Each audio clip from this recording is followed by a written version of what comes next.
So, Aries and lightning people, that was pretty dramatic. The rain's continued.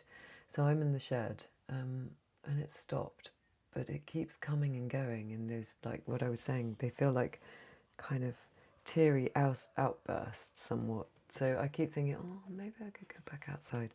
But actually, I don't want to risk it because it keeps coming, and it did predict rain this morning, and I was just ignoring that. It came in quickly, the wind is pushing it in. Oh, look at my glasses, they're covered in. But it's really interesting what's going on here. So we were talking about your lookout posts and that the fact that this new perspective, these two new perspectives from the wolf and the tame dog, that you almost like seeing these flashes of insight. Is it like a dream? Because I was thinking of those flashes of insight that you get at night. Is it actually that you've had a dream that's made you feel differently about something in your life? It's given you these three new perspectives with white hot fire coming out of them, white and red.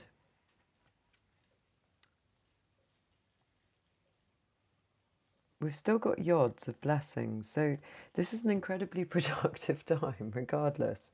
Nobody likes to see the tower particularly, although it's a short, sharp shock that takes down something that's not built on firm foundations. And what's interesting here is that that we've also got the 15 in your recent past. Just going to close the door. I don't know who that is. 1 moment.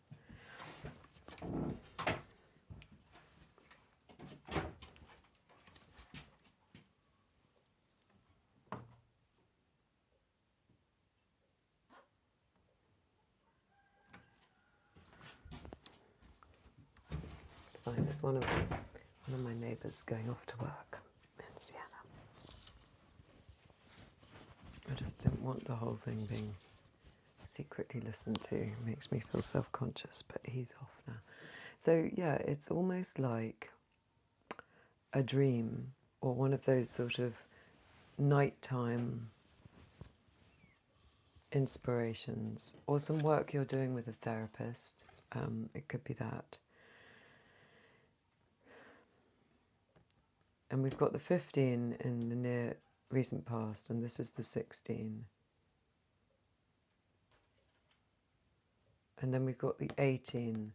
So the only part of the moon, the only part of the little sequence of the major arcana that we haven't got is the star.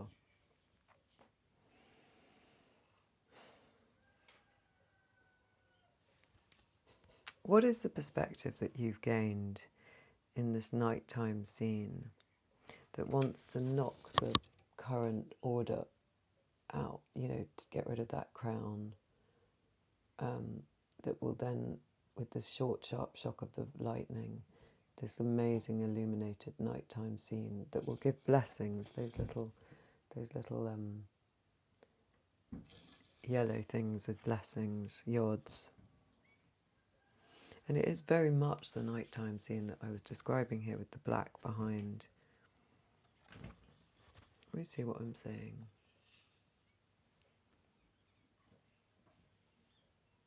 Three windows.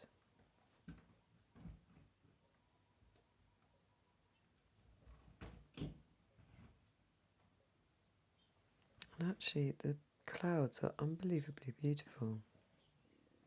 They're like fingerprints, or they've got some whirls on them that remind me of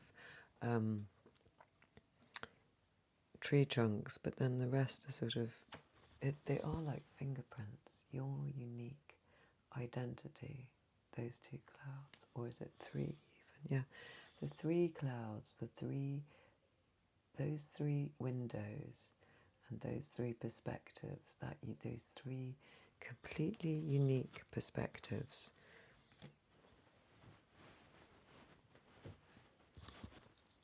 that you need to change, but that are very kind of unique to you, because I'm seeing that fingerprint image.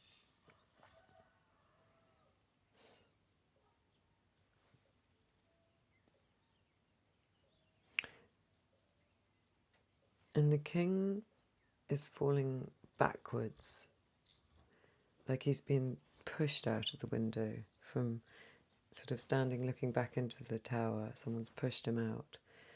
And then the other character is forwards. And the other character, I guess, is a woman. And she hasn't got shoes on and he has. So it's like he's been up, pacing around the room. Do you see how the king's got his little red shoes on? Making his plans and looking into the room where he's discussing something with someone. And he's been pushed out backwards. He wasn't ready for bed, even though it's nighttime. And this character is barefooted. So it's something to do with some part of you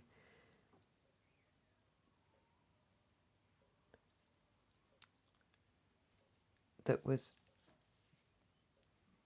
in charge, that was ruling the situation. The king was kind of pacing around at night. Now, whether that's your subconscious, the part of you that rules the roost, making plans at night through your dreams, and then this other character, through the force of the lightning, is just sort of thrown out of bed and out. Very curious. It's how you're acting. So you're dismantling in a hurry these views, this authority, and something that comes with the authority. Let's carry on. There's a massive fire at the top. And this character here, what's that in the is it someone holding a scythe? There is a scythe over there, so maybe my subconscious saw that, but it's almost like somebody creeping up with a giant scythe that they want to attack with. I'm going to have to carry on because it's not clear to me yet. It's like the reading, it's very nighttime, with sort of moments in it. It's like the lightning. But what I do know is that you've had a perspective through your subconscious at night. That's something to do with the eclipses, and it's a real blessing. You've got perspective from your the shore parts of you, these towers that are useful and have firm foundation. And it's like in the illuminated moments of this lightning, you've seen a whole part of your psychology, a whole system of thought, really, that's not working. It's based on this very rocky foundation, and it doesn't make sense. And somehow that part of you's been ruling the show because the king's in it. So you need to get rid of that story, that sense of authority that the king has, that he's ruling the domain from here. It's not going to work as you're dismantling it. But at the basis of the reading, we have the Four of Pentacles. So you can see he's holding on to everything. What can I see there? He's got a coin under each foot, and one over his heart and one on his head. And he looks very young to me today. And he's on a stage. So stages, I always bang on about them, but I've started to do the research and still haven't found anything that I think is adequate for it. But stages represent, I think, either a stage. So Pamela Coleman Smith was a theatre designer, and you see those double lines. So a lot of the minor arcana appear on these stages. So it's one for every suit from 4 upwards, I think I'm right in saying. None of the aces, all of the twos, 2 of the threes, I think. I need to double check that. So here we've got the 4 that usually represents security in the tarot. And here we have the sort of almost, I mean, it would be amazing if this was about savings, because nobody's letting go of any coin there. But if it's about moving on, rebuilding after this moment of revelation and holding on to the bits, you know, I think it represents a stage that you have to move through quite quickly, and a kind of scene stage. And I'm not surprised you're wanting to hold on with all of this kind of tower activity. There are lots of towers in the background here. 1, 2, 3, 4, 5, 6, 7. 7 towers. You see those? That's interesting. So 7 towers remaining. We've got the 2 in your unconscious. Have we got any other 7s here? Got the 7 of Wands.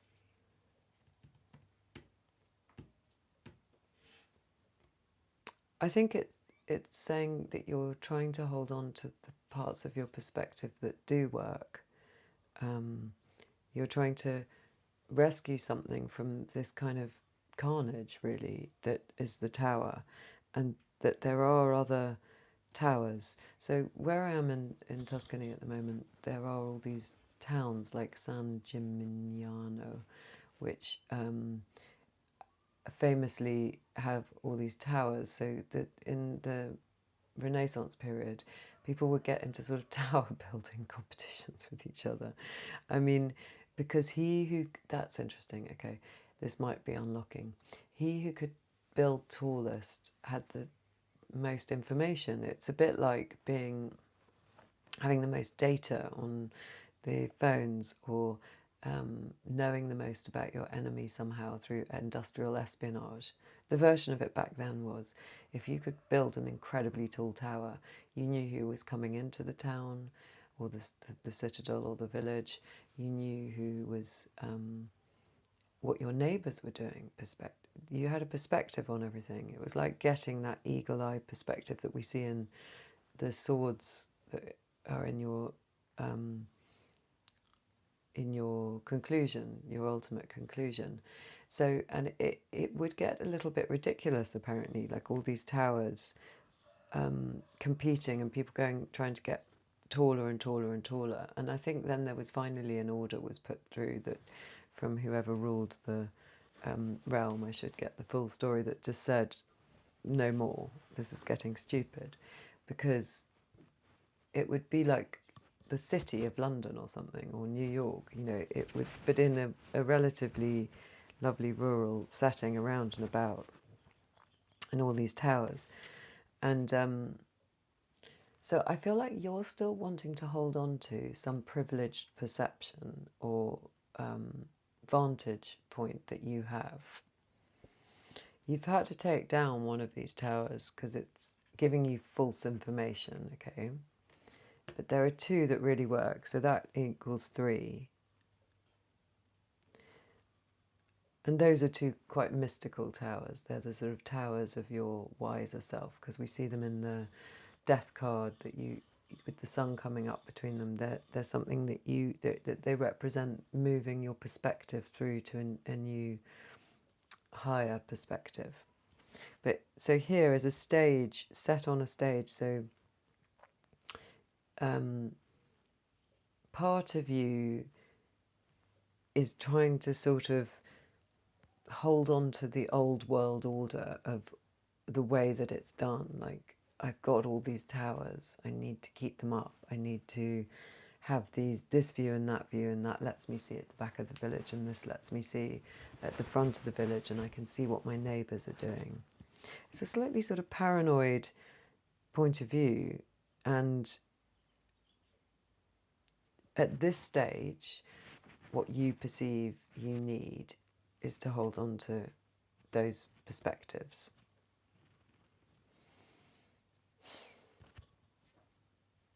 How many cards do we have in the outcome? 1, 2, 3, 4, 5, 6. And there are 7 towers. Yeah, that's interesting. And you've taken 1 down. And it's making you feel nervous. So one reading could be that having reduced your number of 7 towers down to 6, there could be a sense in which you need to hold those other perspectives because it's made you feel very shaky, losing one mode of operating, modus operandum, way of being in the world, way of sensing the world. One has gone, so you need to hold on to those other six. Something like that.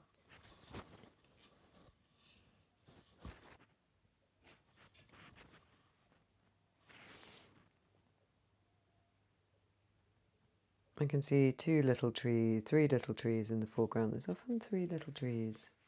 Who else has three little trees? Is it the Page of Swords? No. No one else here. Yeah, and I can see the one that might be the crown one that you've just taken down. It's the tallest one. It was the one that stands up above. Look, that looks like the crown, doesn't it? It's the one that stands up above the rest of the skyline. So it was your major way of operating, potentially. So it feels very insecure. If that was your main vantage point, your main perception of the world, if you've taken it down because you've had this insight in the middle of the night, then you're nervous because, well, it's like you find yourself in new territory. You need to work out which is going to be your next main perspective. And something that's happened in the recent past is this Temperance card. So the Temperance precedes the Tower, and the Devil, rather. So,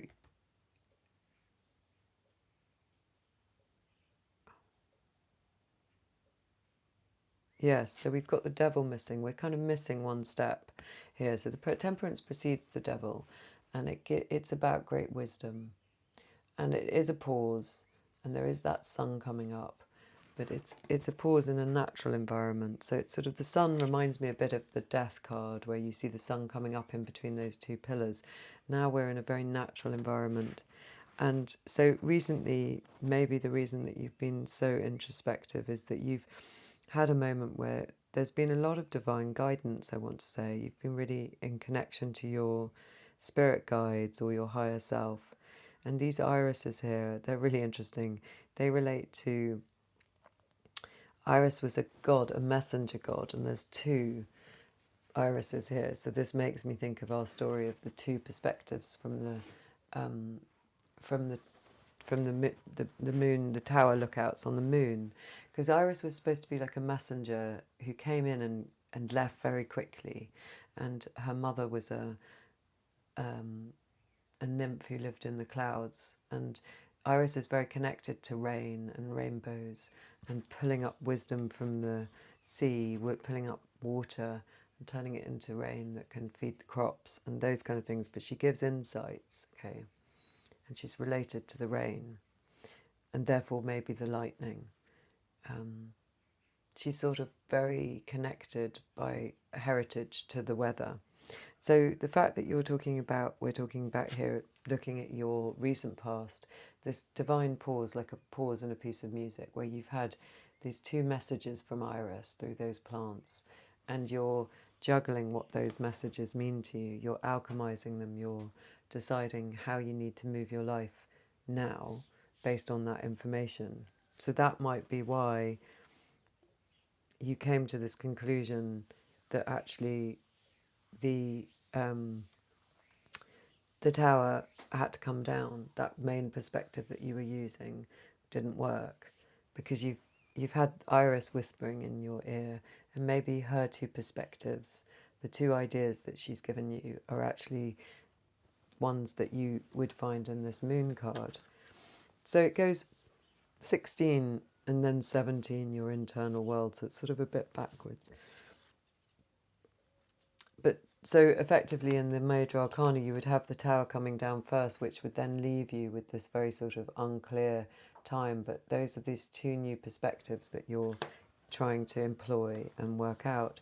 And this, as a potential outcome, is a very lucrative time. This gives you a new start, and a very abundant, real new start, because the Ace of Coins is a gift from God, but it's a real project. It can be real health, real a real pregnancy, real money, something, a kind of idea that can come to fruition and be a thing in the world.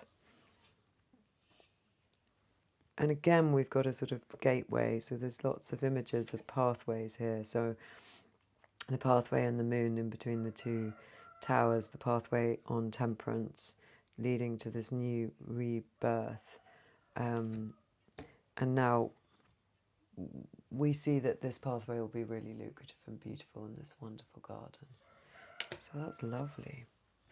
So strange, the energy. I know we've been interrupted in the filming, but I'm not quite there yet. I need to see, I can see sort of what's going on, but there's this, the moon is so sort of strong, and then the lightning, it's so such a kind of confusing weather event you're reading. And in the near future, we see you returning to something that you've really, really loved. So that gate, it's almost like, do you know the story, The Secret Garden? They made it into various different films. I recently sat in the V&A, and I just have a membership to the art library there, the National Art Archives. Anyone can get one. And I took out an old copy of it, and I read it, sitting there in a time of peace for me, all sort of recalibrating. So a bit like a temperance time. It's interesting. It was a time when my dog had recently died, and my boyfriend was here, and he was working somewhere else. So every day he was in London, and I was driving him to his job every day. And it took me, when I came back, it took me, interestingly, through a neighbourhood that I used to live in when I was a little girl. So really making me think of that Six of Cups. So it put me into quite a childlike perspective. And then I would always end up near the V&A, so it became easy to pop in there, and then I would spend all day. I didn't have anything else to do. And so one of the things I did, other than researching amazing tarot decks that I can't get hold of, and looking at them, playing with them, was read The Secret Garden. And the reason I read it was because at the weekend we'd all been away with some friends, and my boyfriend was there as well. And one of my friends was talking about how she'd been approached to rewrite The Secret Garden, this famous piece of children's literature, from a less paternalistic, empire-led, class-ridden point of view. And so we were debating it quite a lot over the weekend, because it felt, I could remember the story vaguely, and I wasn't sure whether that was a correct way of seeing the whole thing. So I wanted to reread it. I don't know that I read it. I would probably have heard my sister being read it by my mum or something. And what I discovered from it, so obviously it's about a peevish little girl who is very, very spoiled, and very tragically loses her parents in India. Spoiler alert, but this is right in the beginning, to a disease. And she's had this incredibly spoilt lifestyle where she orders servants around, and her parents are very neglectful, as is often the way. Is that a little flea? Something just jumped off me. I don't like the look of that. As is often the way in these situations, she's apparently privileged, but actually, it's very clear that she's completely neglected, actually. And then this tragedy happens to her, and she's completely unset up in life. So that's interesting. Her perspective is such a spoilt one. It's apparently the ruling one. She sees herself as so important, and from this important family, and they get whatever they want, and her mother's very beautiful but very neglectful. The parents are not there at all, and then they die, and they leave her orphaned on top of it all. And what she's learnt from this exalted perspective, like the tower that that you have to take down, is just a set of very, very bad behaviour. And so she's kind of repellent. And she arrives at a distant uncle, or her uncle's house in the countryside in England. and she's foul, and she's really rude to all the people who work in this house, and they're being quite tolerant and sweet of her because they feel sorry for her. But she's really awful. So my first reading was, well, I don't think that this is saying, gosh, it's so great to be from the ruling classes. I think it's saying this is appalling. I felt like it was a real comment on this utterly disgusting behaviour. And then it turns out that there's another child that lives in this house who's the son of the uncle, and he's a very sickly and also incredibly spoilt child. And he won't get out of bed and he can't do anything. And she comes and finds him so frustrating, and finds his kind of negative attitude so irritating that she starts to sort of poke at him. And meanwhile, in her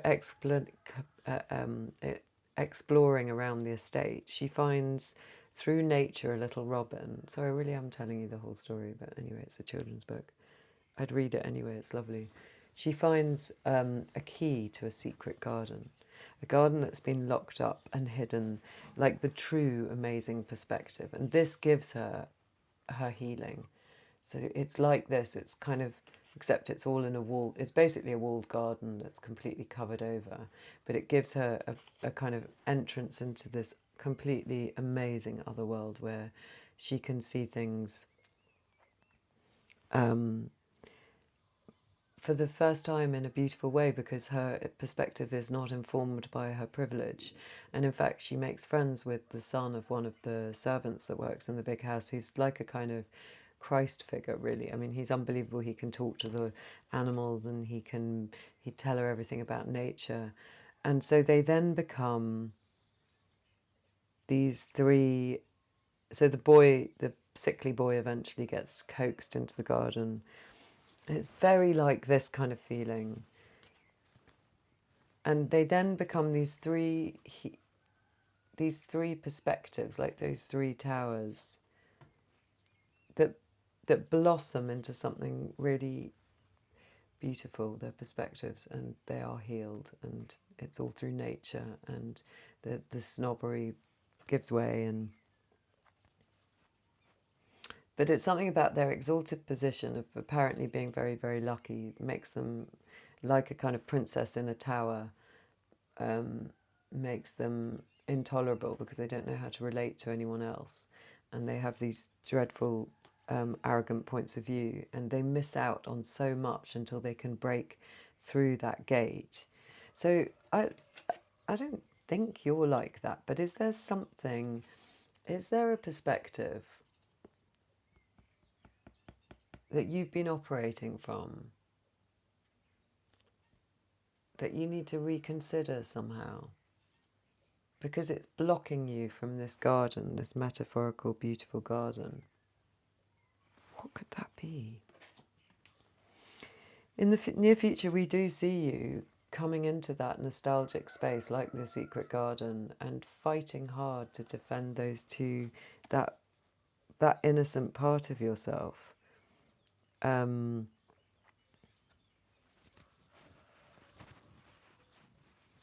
There's our 7.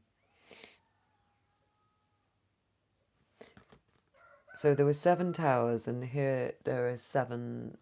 The 7 ones, 1 in his hand and 6 coming up from to sort of assail him. And it's almost like you don't want to be in any of the towers. I don't think you want to be in any of the towers anymore. I don't think you want to operate from any of those perspectives that are slightly divorced from reality somehow. Concepts of yourself or the world that don't include everyone, that get you up and above, but divorce you from community, don't serve you anymore. And so you're really fighting with this new perspective, this new wand to keep those other perspectives. Because that's it. Because we've got 6 here. We know you've already taken the tower down, the big ruling perspective, this one kind of epiphany where you've gone, I can't think like that. That's crazy. That was wrong. that was wrong, my thought was wrong there. And now you're trying to batter off all those other perspectives that equally divorce you, because you're so enjoying, like those children in the secret garden, you're so loving being in this loving, natural community space. How amazing. And then in your attitude, you have won a battle, but you're not sure